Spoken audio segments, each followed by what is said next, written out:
అపోస్తుల కార్యాలు 5వ అధ్యాయము 28వ వచనం నుండి నేను చదువుతానండి. మీరు జాగ్రత్తగా వింటే మాత్రం చాలు. ప్రధాన యాజకుడు వారిని చూచి, మీరు ఈ నామమును బట్టి, ఏ నామం? యేసుక్రీస్తు నామం. ఈ నామం అన్న కాడ యేసుక్రీస్తు నామమును బట్టి బోధింపకూడదని మేము మీకు ఖండితముగా ఆజ్ఞాపించలేదా? ఇదిగో, మీరు యెరూషలేమును మీ బోధతో నింపి, మీరు యెరూషలేమును మీ బోధలతో నింపి ఈ మనుషుని హత్య మా మీదికి తేవలనని ఉద్దేశించుచున్నారని చెప్పాను. అందుకు పేతురు అపోస్తలులను, మనుషులకు కాదు దేవునికే మేము లోబడవలెను కదా. పేతురు అపోస్తలులు అంటున్నారు, అయ్యా, మేము మనుషులకు కాదు, మేము లోబడవలసినది ఎవరికి?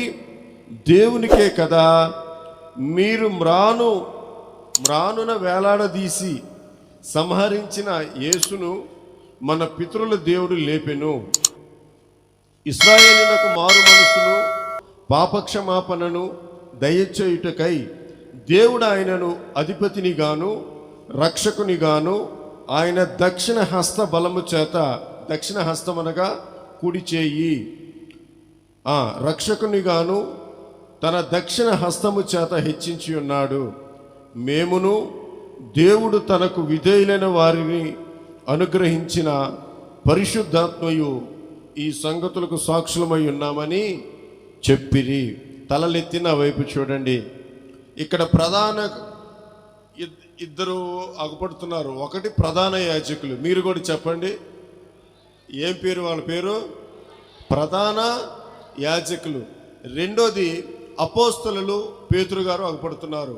పేతురు గారు అపోస్తలులు. వీళ్ళిద్దరి మధ్య ముందు తేడా మనకు తెలియాలి. అమ్మా, తలలెత్తి చూడండి తల్లి. ప్రధాన యాజకులు దేన్ని నమ్ముతున్నారు? అపోస్తలులు అనేవారు దేన్ని విశ్వసిస్తారు? దేన్ని నమ్మితే మనకి రక్షణ కలుగుతుంది, నరకం నుంచి విడిపించబడతాం, యేసయ్య కృపకు పాత్రులైతాం అనేది మనకు అర్థం కావాలా. ప్రధాన యాజకుడు దేన్ని నమ్ముతాడంటే మోషే ధర్మశాస్త్రాన్ని నమ్ముతాడు. దేన్నండి? మోషే ధర్మశాస్త్రాన్ని నమ్ముతారు వాళ్ళు. యేసుక్రీస్తు నామంలో బోధించకూడదనేది వాళ్ళ వాదన. అప్పటికే యేసుక్రీస్తు ప్రభు వచ్చాడు. ఈ లోకంలో స్త్రీ కడుపును పుట్టి 33.5 సంవత్సరాలు మన మధ్య జీవించారు. ఆయన నీ కొరకు నా కొరకు సిలువకెక్కాడు. ఆయన నీ కొరకు నా కొరకు చంపబడ్డాడు, మరణించారు. ఆయన నీ రక్షణ నా రక్షణ కొరకు సమాధి చేయబడ్డాడు. ఆయన నీ రక్షణ నా రక్షణ కొరకు సమాధిని గెలిచాడు. నా ప్రభు మనందరినీ రక్షించుటకు మన మధ్య సజీవుడిగా ఆత్మపూర్ణుడై సంచరిస్తూ ఉన్నాడు. ఇది అపోస్తుల బోధ. యేసుక్రీస్తు నామములోనే రక్షణ, యేసుక్రీస్తు నామములోనే స్వస్థత, యేసుక్రీస్తు రక్తంలో కడగబడితేనే గనుక ఒక మనిషికి పాపక్షమాపణ లేదు అనేది ఇది పేతురును కడమ అపోస్తుల యొక్క బోధ ఇది. కానీ ఆ రోజున వీళ్ళు అంటారు, ఎవరు వాళ్ళు? ప్రధాన యాజకులు అంటారు, ఏయ్ బాబో, ఏంటయా మీరు ఎటు చూస్తున్నారు? మీరు ఏంటయా బోధించేది? మీకు ఎన్నిసార్లు చెప్పావు? మోషే ధర్మశాస్త్రం అని మేం చెప్పేసి పెద్ద పెద్ద అంగీలు వేసుకొని పెద్ద పెద్ద మందిరాలు కట్టి మోషే ధర్మశాస్త్రం గురించి చెప్పమంటే మీరేంటి యేసుక్రీస్తు నామం గురించి చెప్తారు? మీకు ఎన్నిసార్లు చెప్పాలి? బుద్ధి లేదు మీకు అనని వీళ్ళని బెదిరిస్తున్నాడు. ప్రధాన యాజకులు అంటే అధికారం కలిగిన వాళ్ళు అండి. వాళ్ళు ఎవరి మీద? ఈ లోకంలో అధికారం కలిగిన వాళ్ళు. వాళ్ళు బెదిరిస్తారు, అవసరమైతే చంపుతారు. ఎందుకని? చట్టం వాళ్ళ సుట్టమైంది కనుక, పైనున్న వాళ్ళు వాళ్ళకు సంబంధించిన వాళ్ళు కనుక. గమనించండి ప్రియ దేవుని బిడ్డలారా, మోషే ధర్మశాస్త్రాన్ని మనం నమ్మిని అనుసరించామంటే మనకు రక్షణ కలుగుతుందా? యేసుక్రీస్తు రక్షకుడని నమ్మితే రక్షణ కలుగుతుందా? చెప్పాలి కదా. కానీ వీళ్ళు అంటారు, యేసుక్రీస్తు లేదు, ఏది లేదు, మోషే ధర్మశాస్త్ర ప్రకారమే అని అంటారు. కానీ వీళ్ళేమో మాయ్ వీళ్ళేమో అయ్యా నువ్వు మమ్మల్ని బోధించొద్దని చెప్పావు కానీ నేను లోబడాల్సింది మనుషులకు కాదు కదా. ఏమంటున్నారు? నేను లోబడాల్సింది మనుషులకు కాదు కదా. మరి ఎవరికి లోబడాలి? నీ కోసం నా కోసము పరలోకాన్ని విడిచిపెట్టి భూమి మీదకి వచ్చి ప్రాణం పెట్టి రక్తం కార్చాడు చూసావా. మృతులలో నుంచి సజీవుడిగా లేచాడు కదా. సమాధిని బద్దలు కొట్టుకొని లేచాడు కదా. మరణపు ముళ్ళును విరిచాడు కదా. ఈ సర్వలోక మానవాళి పాప పరిహార్థము కొరకు ఆయన వధించబడిన గొర్రె పిల్లగా మారాడు కదా. మేము ఆయన మాటకు కదా లోబడాల్సిందే. మీరేంది నా మాటకు లోబడమంటారు? మీరు పెద్దలైతే కావచ్చు, మీ విశ్వాసం మీది, మా విశ్వాసం మాది. మా విశ్వాసం ఏంటో తెలుసా? యేసు క్రీస్తు నామములో రక్షణ. మేము అదే బోధిస్తున్నాం. వాళ్ళు అంటారు మీ బోధల చేత యెరూషలేము మొత్తం నింపేశారు కదరా. ఈ రోజున కూడా చాలా మంది బాధలు అదే. ప్రార్థన చేస్తుంటే ఎందుకు మాయ్ నీకేమైనా పిచ్చా? ఏ 2 మాటలు ప్రార్థన చేస్తే దేవుడు వినడా ఏంది? ఎందుకు ఊరికి ఏడుతావు? ఏడకుండా ప్రార్థన చేస్తే దేవుడు వినడా ఏంది? గంట సేపు చేస్తావు ఎందుకు ప్రార్థన? ప్రార్థన ఎక్కువ చేస్తే ఎక్కువ సమస్యలు బాధలు వస్తాయి పిచ్చోడా అనే మహానుభావులు కూడా లేకపోలేదు లోకంలో. ప్రార్థన ఎక్కువ చేస్తే ఏమవుతాయి అంట చెప్పండి. ఇది మన మాట కాదు, ఇది కొందరు ఉండారులే గనులు లోకంలో. ప్రార్థన చేస్తే ఎక్కువ శ్రమలు వస్తాయా? నేనంటాను, ఒక అమ్మాయికి పెళ్ళయింది, చాలా సంవత్సరాలు అవుతుంది, పిల్లలు లేరు. ఇక పెళ్ళైన తర్వాత పిల్లలు లేకపోతే ఇక ఎటువంటి మాటలు చెప్పండి మీరు. ఏమ్మా ఎటువంటి మాటలు? పొద్దున్న లేచి దీని ముఖం చూసాను ఏంద్ర నేనా? బుర్ర తక్కువలు మాట్లాడే మాటలు లేండి. మనిషి అయితే ఆ మాటలు మాట్లాడరు, మనుషులు ఆ మాటలు మాట్లాడు. ఎందుకంటే మనిషి అంటే ఆ మనిషిలో ఏముండాలి? మానవత్వం ఉండాలి. మానవత్వం అంటే ఏంటిది? ఎదుటి మనిషిని నా మాటల చేత బాధ పెట్టకూడదు కదా అనేది కామన్ సెన్స్. ఒక మనిషికి ఉండాల్సిన మినిమం కామన్ సెన్స్. నా మాటతోని ఎదుటి మనిషి బలహీనతను చూపెట్టి ఆ మనిషిని గుండెని గాయం చేయకూడదు కదా అని మనిషికి ఉండాల. కానీ కొంతమంది మనుషులుగా ఉంటేనే క్రూర మృగాలుగా మారిపోయారు ఈ రోజున. వివాహమై పిల్లలు కాకపోతే ఈ గొడ్డు మూత్రాలు మోకం చూసేంద్ర పొద్దున్నే లేచి కాసేపు పండుకొని రావచ్చుగా, బారుని పొద్దుక్కిందాక లేకపోవచ్చుగా అనే మాటలు. ఆ మాటలు పడి ఇక భరాయించలేక పాపం ఆ తల్లి పరిగెట్టుకుంటూ వెళ్ళిపోయి దేవుడి మందిరంలో పడి ప్రార్థన చేసింది. ఏం చేసింది? చెప్పాలి. ఏం చేసింది? అక్కడ కన్నీటి ప్రార్థన, రోదనతోటి ప్రార్థన చేస్తే ఆ ప్రార్థన ఎవరున్నారు? విని ఏం చేశాడు? సేవకుడి ద్వారా మాట్లాడాడు. అమ్మాయి బిడ్డల కోసం ఏడుస్తున్నావు కదా, సరిగ్గా వచ్చే సంవత్సరము ఇదే రోజుకి నీ ఒళ్ళో పండంటి బిడ్డుంటాడమ్మా. సేవకుడు చెప్పాడు. సేవకుడికి ఎవరు చెప్పారు ఇలా చెప్పమని కదా? దేవుడు సేవకుడికి ఎందుకు చెప్పాడు? ఈమె ప్రార్థన ఎవరున్నారు? ఈమె ప్రార్థన ఎక్కడికి చేరిందండి? రోదన, కన్నీటితో రోదన. అంటే పిల్లలు లేని దానిని కాస్త పిల్లలు కనేటట్లుగా చేయగలిగింది ప్రార్థన. రెండో విషయం, ప్రార్థన గురించిన ప్రాముఖ్యత. రెండో విషయం, ఒక అమ్మాయికి తల్లిదండ్రులు చనిపోయారు చిన్నప్పుడే. అమ్మాయి పక్కకు పెట్టు. తన బంధువుల్లో ఎవరో ఒక ఆయన పెంచుకున్నాడు, బంధువులు ఒకరు పెంచుకున్నారు. ఇప్పుడు రాజుగారు పెళ్లి చేసుకోవాలనుకుంటున్నాడు. రాజుగారు పెళ్లి చేసుకోవాలనుకుంటున్నాడు. ఆ రాజ్యంలో యూదుల్లో చాలా మంది మంచి మంచి అందగత్తెలు ఉన్నారు. కానీ ఆ రాజు దృష్టి అంతమంది ఉన్నా కూడా ఎవరి మీదకి వెళ్ళింది? అమ్మా చప్పట్లు కొట్టండి గట్టిగా. ఎస్తేరమ్మ మీదకు పోయింది. ఎస్తేరమ్మకు పోయింది. ఎస్తేరమ్మని పెండ్లి చేసుకున్నాడు రాజు. మహారాణి అయిపోయింది.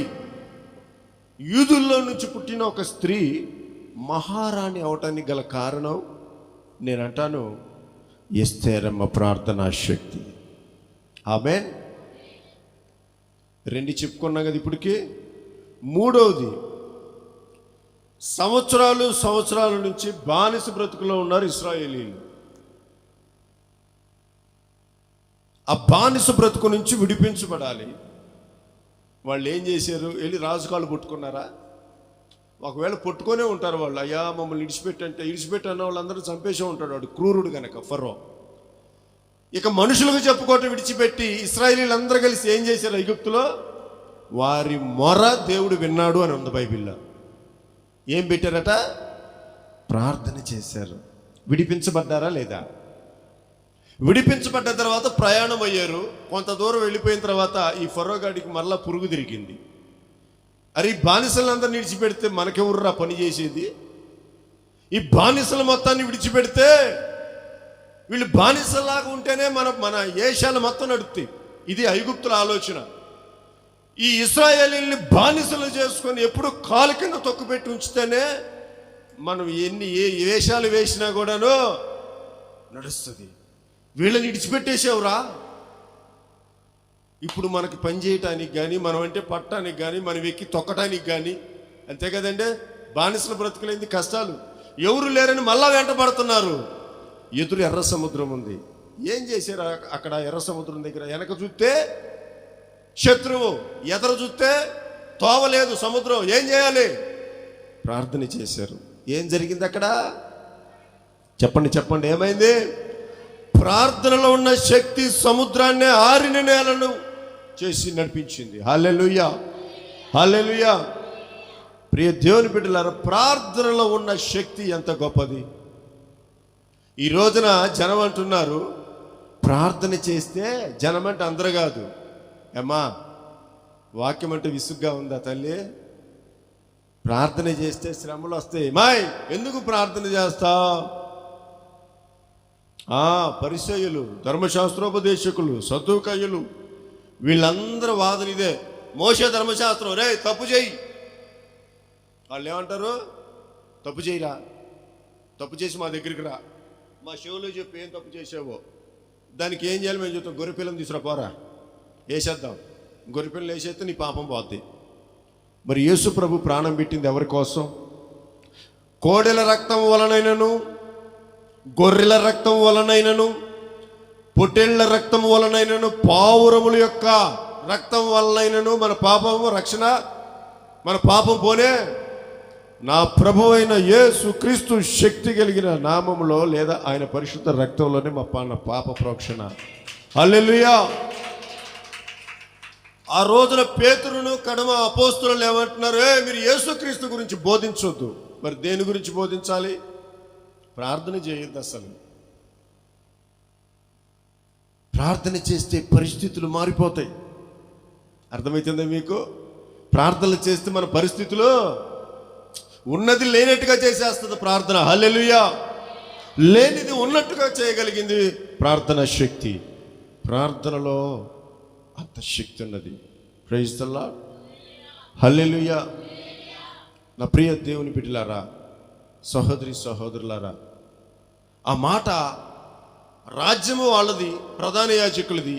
వాళ్ళు వచ్చి సభలో నిలవబెట్టారు పేతురు గారును అపోస్తులను. మీకు ఎన్నిసార్లు చెప్పాను నేను యేసుక్రీస్తు గురించి బోధించొద్దంటే వీళ్ళెక్కడ కూడా కొంచెం కూడా భయపడతలేదు. కొంచెం కూడా భయపడకుండా ఏమన్నాడంటే, అయ్యలారా మీరు చెప్పారు కానీ మేము సత్యమైన దాన్నే చేయాలి కదా, మేము ప్రభు చెప్పినట్టే చేయాలి కదా. నీ మాటకు మేమెట్ట లోబడాలి? నువ్వు మనుషుడివి. నీ మాటకు లోబడితే నాకు ఏం మేలు? నీ మాటకు లోబడటం వలన నాకేంటి ఉపయోగం? నీ మాటకు లోబడితే నాకు రక్షణ వస్తుందా? చెప్పాలి. నీ మాట విన్నాడంటే నన్ను తీసుకెళ్ళి నరకంలో దోసేస్తావు. ఎందుకంటే మనుషుల మాటల్లో ఏముంటుందమ్మా? దేవుని ప్రేమ, ఇటువంటి స్వార్థం లేని నిస్వార్థమైన ప్రేమ నా యేసయ్య ప్రేమ. హల్లెలూయా. అందుకే అంటున్నారు వాళ్ళకు వ్యతిరేకంగా చెబితే వాళ్ళు చంపుతారని కూడా తెలుసు. అవసరమైతే సభ ఉన్నది, సభలో చాలా మంది ప్రధాన యాజకులు కూర్చున్నారు. పెద్ద పెద్ద మన భాషలో చెప్పాలంటే పంచాయతీ అనుకోండి కదా. పంచాయతీల్లో పెద్ద మనుషులు కూర్చుంటారు చెట్ల కింద. అందరూ వస్తారు తిండి తిప్పలను కూర్చొని కూర్చొని కూర్చొని కూర్చొని. అది కూడా ఒక సభ లాంటిదే. సభలో కూర్చున్నారు. ప్రధాన యాజకులు అంటున్నారు, మీరు యేసు క్రీస్తుని పూజించొద్దు, మీరు ప్రార్థనలు చేయొద్దు అని. అంటే చంపుతారని తెలుసండి, కొడతారని తెలుసండి, అయినా సేవకులు ఎక్కడ భయపడలేదు. వారి విశ్వాసం గొప్పది, వారి ధైర్యం గొప్పది. వాళ్ళు అంటున్నారు, అయ్యా నీ మాట కాదు మేము వినాల్సింది, నీ మాటకి ఎట్లా లోపడతాం అనుకుంటున్నావు? నువ్వు చెప్పావు, నువ్వు చెప్పినా కానీ పిచ్చి మాటలు నేను ఎలా నమ్ముతాను? నీకు నేను ఎలా భయపడతాను, లోపడతాను అనుకుంటున్నావు? నేను భయపడాల్సింది నా కోసం ప్రాణం పెట్టిన దేవుడికి కదా. నేను లోపడవలసింది నా కోసం రక్తం కార్చిన దేవుడికి కదా. నేను లోపడాల్సింది నన్ను పోషిస్తున్న వాడికి కదా. నేను లోపడవలసింది, నేను భయపడవలసింది ఇదిగో నన్ను ప్రేమించి నన్ను అనేక రకాలుగా ఆశీర్వదిస్తూ ముందుకు నడిపిస్తున్న ఆ దేవునికి కదా నేను భయపడాల్సింది. నువ్వు నాలాంటి సామాన్యమైన మనుషుడివే, నీకెలా భయపడతాను అనుకుంటున్నా? అట్టి ధైర్యాన్ని ప్రభు మనకు అనుగ్రహించును గాక. హల్లెలూయా. ప్రతి క్రైస్తవుడి మాట ద్వారా మనం ఏం తెలుసుకోవాల్సిందంటే, మనం భయపడవలసింది ఎవరికి? దేవుడు ఎలా ఉన్నాడు? వాక్యమే. యోహాను సువార్త 1వ అధ్యాయము వాక్యమే. ఇప్పుడు మనం భయపడాల్సింది వాక్యానికా మనిషికా? నువ్వు మనిషికి భయపడ్డావు అని అంటే నువ్వు తప్పటడుగు వేశావు.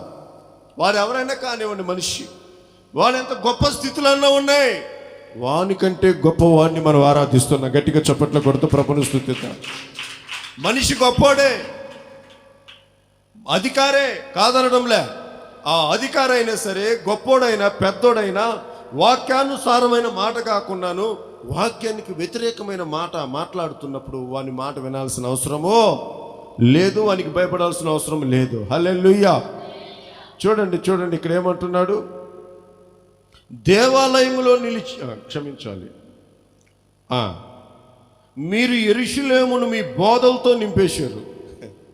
దేంతో నింపారు? ఈరోజు మన హృదయాలు మొత్తం దేంతో నింపబడి ఉన్నాయి? దేవుని వాక్యంతో నింపబడి ఉన్నాయి. చప్పట్లు కొడుతూ మహింపరచండి. మన హృదయాలు ఆ రోజున యెరూషలేము దేవుని యొక్క సువార్తతో నింపబడి ఉంటే, ఈ రోజున మన హృదయాలు మొత్తము దేవుని మాట, వాక్యము, సువార్తతో నింపబడి ఉన్నది. భయపడాల్సిన పని లేనే లేదు. ఇదిగో ఈ మనుష్యుని హత్య మా మీదికి తేవలనని ఉద్దేశించుచున్నారని చెప్పాను. అందుకు పేతురు అంటున్నాడు, అపోస్తులు అంటున్నారు, మనుషులకు కాదు దేవునికే మేము లోబడవలను కదా. మీరు మాను మీద వేలాడదీసి సంహరించిన యేసును మన పితరులు దేవుడు లేపాడు, ఆయన సజీవుడు.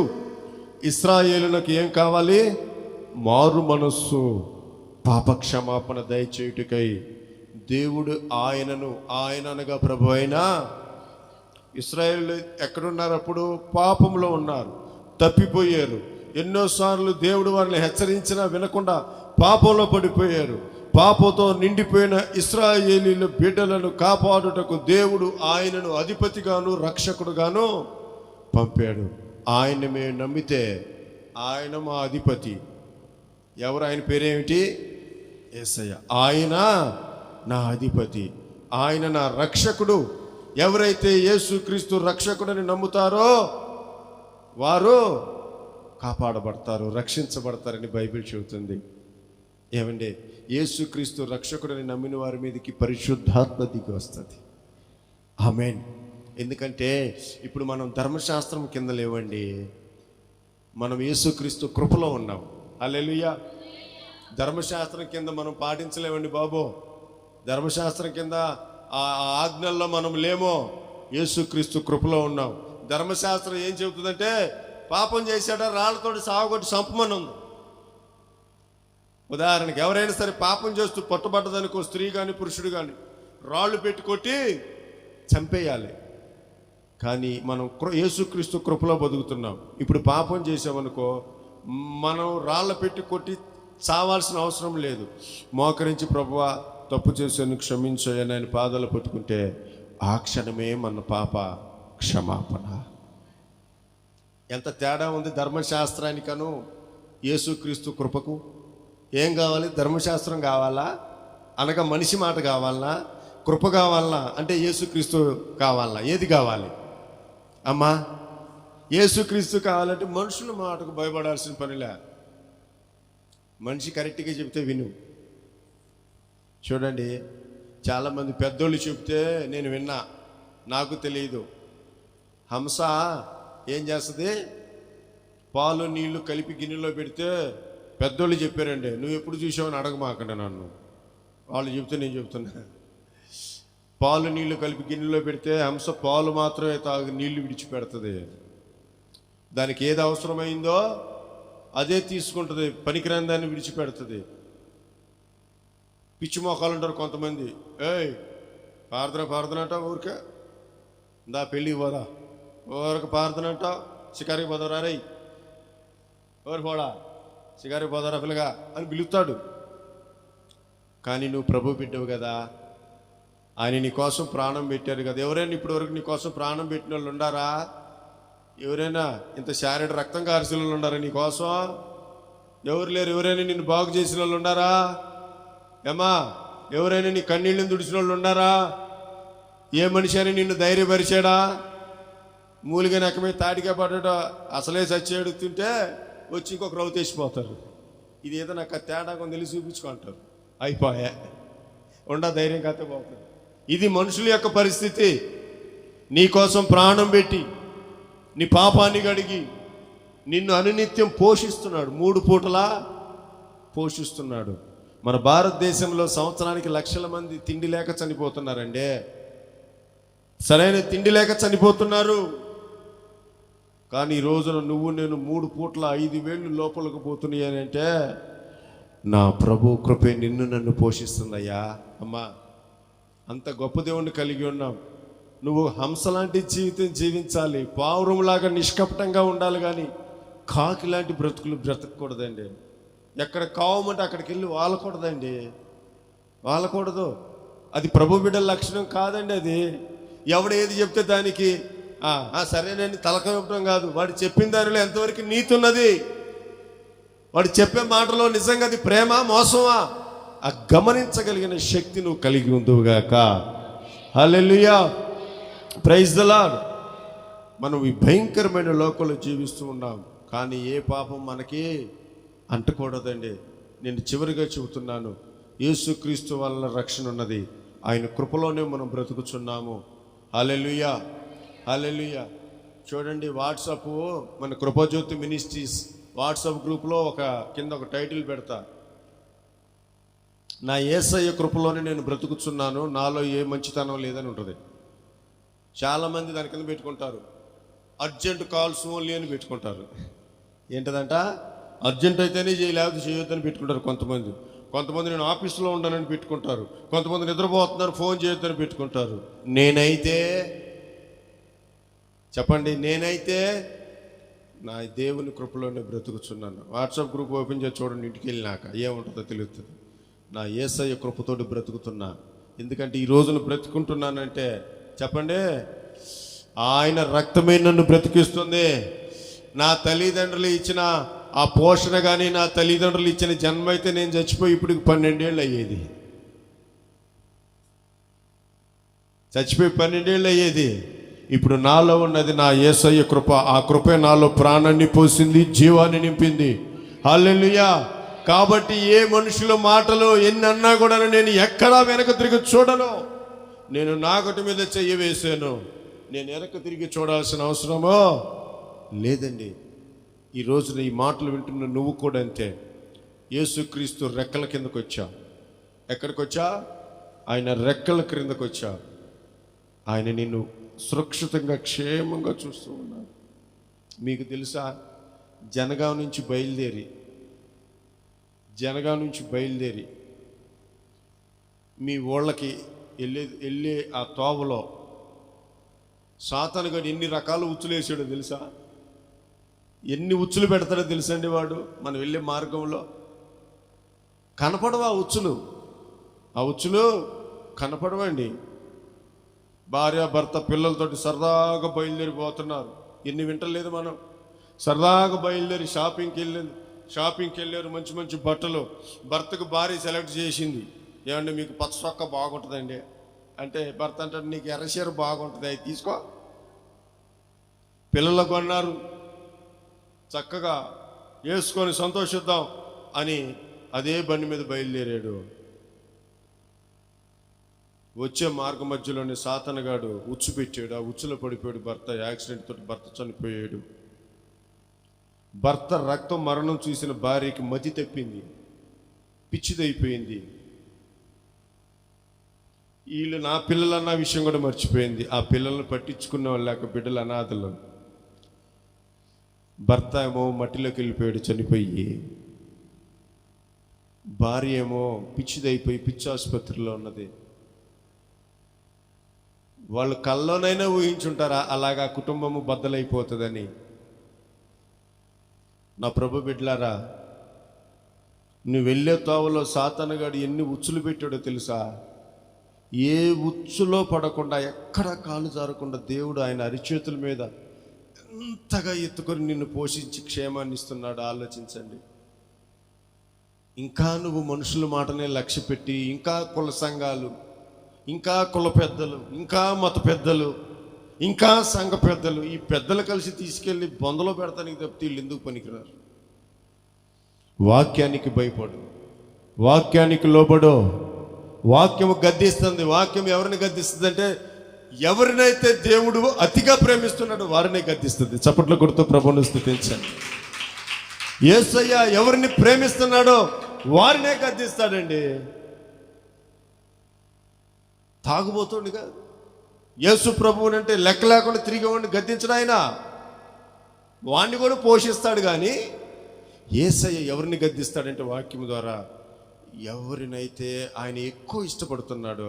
మాయ్ ప్రార్థనకు వచ్చి నిద్రపోతావేంది అని ఎవరిని అంటాడు తెలుసా? ప్రభువు నిన్ను ప్రేమిస్తున్నాక నిద్రపోవద్దమాయ్, వాక్యం విను అని నీతోటి చెప్తుడు. ఆమేన్. ఏందా అయ్యగారు ఊరికే నన్నే చూపెడతాడంటే ప్రభు నిన్ను ప్రేమిస్తున్నాడు గనక. హల్లెలూయా, హల్లెలూయా.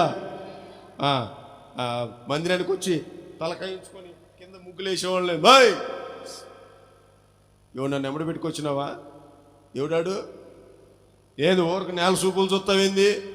ఇనా వాక్యం వినా అని ఎవరిని గద్దిస్తాడు తెలుసా ప్రభు?